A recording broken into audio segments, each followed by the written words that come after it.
क्या आपने कभी सुना है एक ऐसा मंदिर जहां शंख बजाना पाप माना जाता है? क्यों इस धाम का मुख्य पुजारी दूर दक्षिण भारत से आते हैं, जबकि मंदिर उत्तर भारत की धरती पर बसा है? और आखिर क्यों यहाँ प्रसाद के रूप में मिठाई या फल नहीं, बल्कि तुलसी की एक पत्ती दी जाती है? क्यों साल में 2 बार बद्रीनाथ का पुजारी स्त्री वेश धारण करते हैं? क्यों पास ही स्थित नरसिंह भगवान की मूर्ति का हाथ हर वर्ष पतला होता जा रहा है? और क्यों इस धाम में पूरी प्रकृति मौन साध लेती है? न कुत्ते भौंकते हैं, न बादल गरजते हैं, न बिजली कड़कती है। क्या आपने सुना है कि एक समय ये स्थान भगवान शिव का प्रिय धाम था, लेकिन उन्हें इसे छोड़कर केदारनाथ जाना पड़ा? और आखिर क्यों इस पवित्र भूमि का नाम पड़ा बद्रीनाथ? क्या सचमुच उस दिव्य वृक्ष ने भगवान विष्णु को युगों तक बर्फ से बचाकर रखा था? आइए जानते हैं इस मंदिर का रहस्य। दोस्तों, हर सनातनी का सपना होता है कि वो जीवन में एक बार तो 4 धाम की यात्रा अवश्य करे। वो 4 धाम में से पहला धाम हमारा बद्रीनाथ है। उत्तराखंड के चमोली जिले के अलकनंदा नदी के तट पर हिमालय की गोद में स्थित बद्रीनाथ धाम का उल्लेख पुराणों, महाभारत, विष्णु पुराण और स्कंद पुराण में मिलता है। आइए इसकी प्रमुख कथा और रहस्यों को समझते हैं। बहुत कम लोग जानते हैं कि आज जिस बद्रीनाथ धाम में भगवान विष्णु विराजते हैं, वो स्थान कभी भगवान शिव का था। कहानी जुड़ी है एक अद्भुत लीला से। एक बार भगवान विष्णु को हिमालय की गोद में बसा ये स्थान इतना प्रिय लगा कि उन्होंने निश्चय किया कि यहीं तपस्या करेंगे। लेकिन ये भूमि पहले से ही भगवान शिव और माता पार्वती का निवास थी। सीधे मांगना उचित न समझकर भगवान विष्णु ने एक बालक का रूप लिया और जोर जोर से रोने लगे। माता पार्वती ने दया कर उस शिशु को गोद में उठा लिया, परंतु बच्चा शांत न हुआ। जब वे उसे कक्ष में ले गईं, तभी विष्णु ने अपनी योग माया से द्वार भीतर से बंद कर लिए। भगवान शिव बाहर आए तो देखा कि द्वार बंद हैं। तभी भीतर से विष्णु अपने वास्तविक स्वरूप में प्रकट हुए और बोले, प्रभु, ये स्थान मुझे प्रिय है। कृपया आप केदारनाथ पधारें और मुझे यहां तपस्या करने दें। शिव मुस्कुराए और सहर्ष मान गए। तभी से शिव केदारनाथ और विष्णु बद्रीनाथ में विराजमान हैं। समय बीतता गया। प्राकृतिक आपदाओं और आक्रमणों से ये स्थल नष्ट प्राय हो गया। फिर 8वीं शताब्दी में आदि गुरु शंकराचार्य को स्वप्न में भगवान विष्णु के दर्शन हुए और अलकनंदा तट से शालिग्राम शिला प्राप्त हुई। उन्होंने उसे स्थापित कर बद्रीनाथ धाम का पुनः उद्धार किया। आज बद्रीनाथ धाम केवल मंदिर नहीं, बल्कि एक दिव्य ऊर्जा का केंद्र है। यहाँ हर भक्त को लगता है मानो वो सीधे ईश्वर से जुड़ रहा हो। बर्फ से ढकी चोटियों और अलकनंदा की पवित्र धारा के बीच ये स्थान सचमुच आत्मा को शांति और आध्यात्मिक उन्नति का अनुभव कराता है। क्या आप जानते हैं कि बद्रीनाथ मंदिर में शंख बजाना मना है? हैरानी की बात है ना? जहां शंखनाद को पवित्र और शुभ माना जाता है, वहीं इस धाम में ये परंपरा वर्जित है। इसके पीछे छिपी है एक अद्भुत कथा। कहा जाता है कि कभी तुलसी भवन में माता लक्ष्मी गहन तपस्या में लीन थीं। इतनी गहरी साधना थी कि छोटी सी आवाज भी भंग कर देती। उसी समय भगवान विष्णु ने दैत्य शंखचूर्ण का वध किया। विजय का क्षण था। परंपरा थी कि शंखनाद अवश्य हो, लेकिन विष्णु जी ने शंख नहीं बजाया, क्योंकि वो जानते थे कि उसकी गूंज लक्ष्मी की साधना को तोड़ देगी। ये मौन केवल युद्ध के बाद का मौन नहीं था, ये था प्रेम और सम्मान का प्रतीक। पत्नी की साधना को, भक्ति को और उस अनुशासन को जो धाम की मर्यादा बना। तभी से बद्रीनाथ में शंख बजाना हमेशा के लिए निषिद्ध हो गया। आज भी पुजारी और श्रद्धालु इस नियम का पालन करते हैं। क्या आप जानते हैं कि बद्रीनाथ धाम का नाम कैसे पड़ा? बद्रीनाथ नाम के पीछे भी एक अद्भुत प्रेम और तपस्या की गाथा है। बहुत समय पहले भगवान विष्णु इस स्थान पर गहन ध्यान में लीन हो गए। उनका ध्यान इतना गहरा था कि उन्हें न समय का एहसास रहा, न मौसम का। धीरे धीरे वहां भयंकर हिमपात होने लगा। बर्फ की मोटी परतों ने सब कुछ ढक लिया, यहां तक कि स्वयं भगवान विष्णु भी हिम में दब गए। ये दृश्य देखकर माता लक्ष्मी व्याकुल हो उठीं। अपने प्रिय को बचाने के लिए उन्होंने एक अद्भुत निर्णय लिया।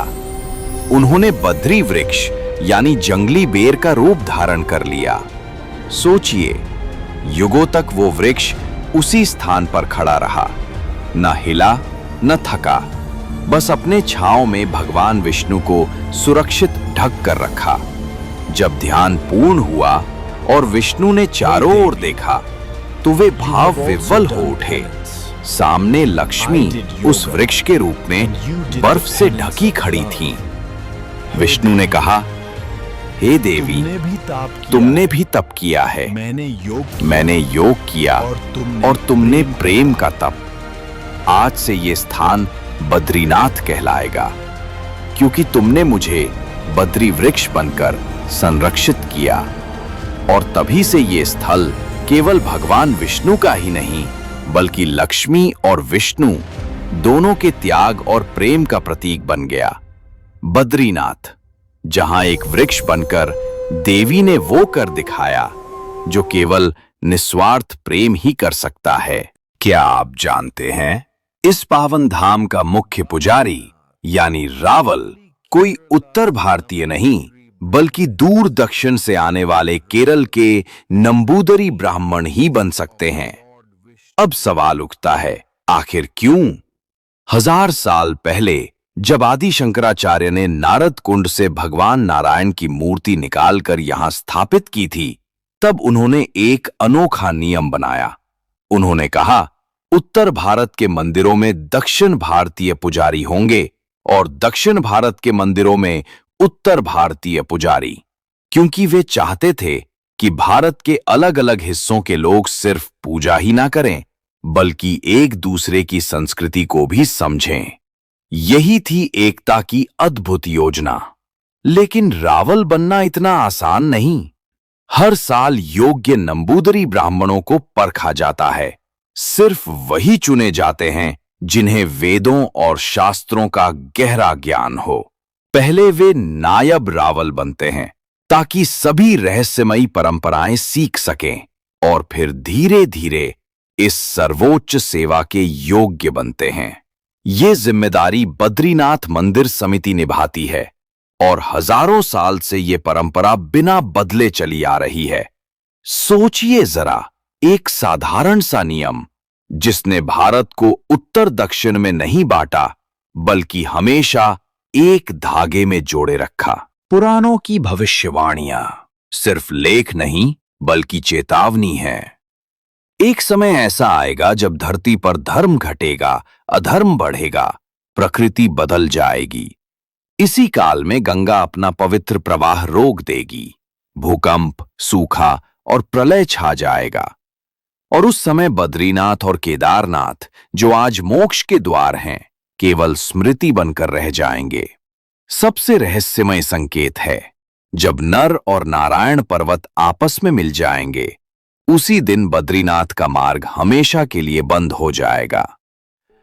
आज ये पर्वत अलग खड़े हैं, पर धीरे धीरे मानो पास आते जा रहे हों। एक और संकेत जोशीमठ में है, श्री नरसिंह भगवान की मूर्ति का पतला होता हाथ। कहा जाता है, जिस दिन ये हाथ पूरी तरह गायब हो जाएगा, उसी दिन बद्री केदार का अंत शुरू हो जाएगा। लेकिन सनातन सत्य यही है, हर अंत एक नई शुरुआत है। जब वर्तमान धाम लुप्त हो जाएंगे, तब प्रकट होगा नया तीर्थ, भविष्य बद्री, जहां केवल वे पुण्य आत्माएं पहुंचेंगी जो सच्चे धर्म और तप के मार्ग पर चलेंगी। बद्रीनाथ मंदिर में भगवान विष्णु की 1 मीटर लंबी शालिग्राम मूर्ति है, जिसे आदि गुरु शंकराचार्य ने 7वीं शताब्दी में अलकनंदा नदी से निकालकर स्थापित किया था। कहा जाता है कि ये मूर्ति स्वयं प्रकट हुई है, यानी खुद भगवान विष्णु का साक्षात रूप। 6वीं शताब्दी में मंदिर की सुरक्षा के लिए कोई सैनिक नहीं थे। हुड़ों और बौद्धों के डर से पुजारियों ने मूर्ति को सुरक्षित रखने के लिए अलकनंदा नदी में फेंक दिया। कई सालों तक मूर्ति का कोई पता नहीं था। जब शंकराचार्य बद्रीनाथ पहुंचे और पुजारियों से मूर्ति के बारे में पूछा, तो उन्होंने बताया कि मूर्ति नदी में फेंक दी गई थी, लेकिन दिशा कोई नहीं जानता। ये सुनकर शंकराचार्य ने ध्यान लगाया और नारद कुंड की ओर चल पड़े। हैरानी की बात यह थी कि पुजारियों को लगा किसी का जीवित बाहर आना असंभव था, लेकिन शंकराचार्य देव पुरुष थे। वे कुंड में कूदे और मूर्ति हाथ में लेकर बाहर आए। तब से ये दिव्य मूर्ति मंदिर में स्थापित है। ये सिर्फ पत्थर नहीं, बल्कि भगवान विष्णु का जीवित रूप है। इसे देखकर भक्तों को आध्यात्मिक शांति और ईश्वर की उपस्थिति का अनुभव होता है। जब भी आप बद्रीनाथ आएं, भगवान बद्री विशाल के दर्शन के साथ आदि गुरु शंकराचार्य को नमन करें, क्योंकि उन्हीं की कृपा से ये दिव्य मूर्ति आज भी हमारी रक्षा और आशीर्वाद दे रही है। बद्रीनाथ धाम सिर्फ एक मंदिर नहीं, बल्कि रहस्य और दिव्यता का अद्भुत संगम है। यहां भगवान विष्णु नर नारायण स्वरूप में विराजमान हैं। मंदिर का सबसे बड़ा नियम है, भगवान की मूर्ति को कोई भी आम भक्त छू नहीं सकता। ये अधिकार केवल मुख्य पुजारी रावल के पास होता है। लेकिन सबसे रहस्यमयी परंपरा रावल से ही जुड़ी है। साल में 2 बार उन्हें स्त्री वेश धारण करना पड़ता है। पर आखिर क्यों? आइए जानते हैं। जब विजयदशमी पर कपाट बंद होते हैं, तो लक्ष्मी जी को गर्भगृह में विराजमान किया जाता है। कपाट खुलने के समय वसंत पंचमी पर रावल को माता लक्ष्मी की सखी पार्वती का रूप बनाना होता है। क्योंकि हिंदू परंपरा में पुरुष सीधे किसी स्त्री मूर्ति को स्पर्श नहीं कर सकते, इसलिए रावल स्त्री रूप धारण कर ही लक्ष्मी जी का विग्रह गर्भगृह में स्थापित करते हैं। ये अनोखी परंपरा न केवल मंदिर की पवित्रता बनाए रखती है, बल्कि बद्रीनाथ धाम को और भी रहस्यमयी और चमत्कारी बना देती है। हिमालय की गोद में बसे बद्रीनाथ धाम का प्रसाद किसी मिठाई या फल का नहीं, बल्कि कुछ ऐसा है जो पहली बार सुनकर ही हर किसी को हैरान कर देता है। यहां भक्तों को तुलसी प्रसाद के रूप में दी जाती है, लेकिन ये कोई साधारण तुलसी नहीं। कहा जाता है कि बद्रीनाथ की कठोर ठंडी जलवायु में जो तुलसी उगती है, वो दिव्य सुगंध और अद्भुत ऊर्जा से भरपूर होती है। इसे सिर्फ भगवान विष्णु को अर्पित करने के लिए ही तोड़ा जाता है। किसी और प्रयोजन के लिए इसका उपयोग करना वर्जित है।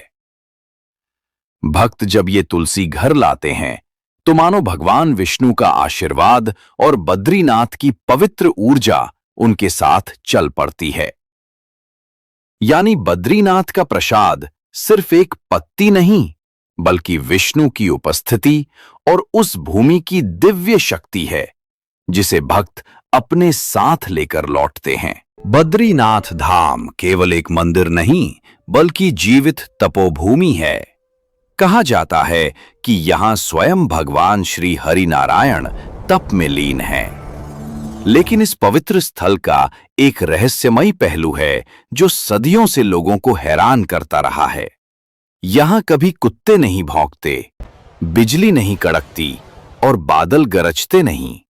ये कोई संयोग नहीं, ऐसा लगता है जैसे प्रकृति खुद मौन साधक बनकर भगवान के ध्यान की रक्षा कर रही हो। कुत्ते भी शांति बनाए रखते हैं। बिजली और बादल भी सम्मानपूर्वक शांत रहते हैं। इस अनोखी शांति का अनुभव सिर्फ मंदिर में ही नहीं, बल्कि भक्त के हृदय तक उतरता है। हर जीव, हर तत्व यहां की तपस्वी ऊर्जा से छू जाता है। बद्रीनाथ केवल तीर्थ स्थल नहीं, ये प्रकृति का मौन, तप की गाथा और भगवान के ध्यान का अलौकिक प्रमाण है। अगर आपको ये डॉक्यूमेंट्री पसंद आई तो लाइक करें और चैनल को सब्सक्राइब करें, ताकि ऐसे ही रोचक और रहस्यमयी कथा आपसे मिस ना हो।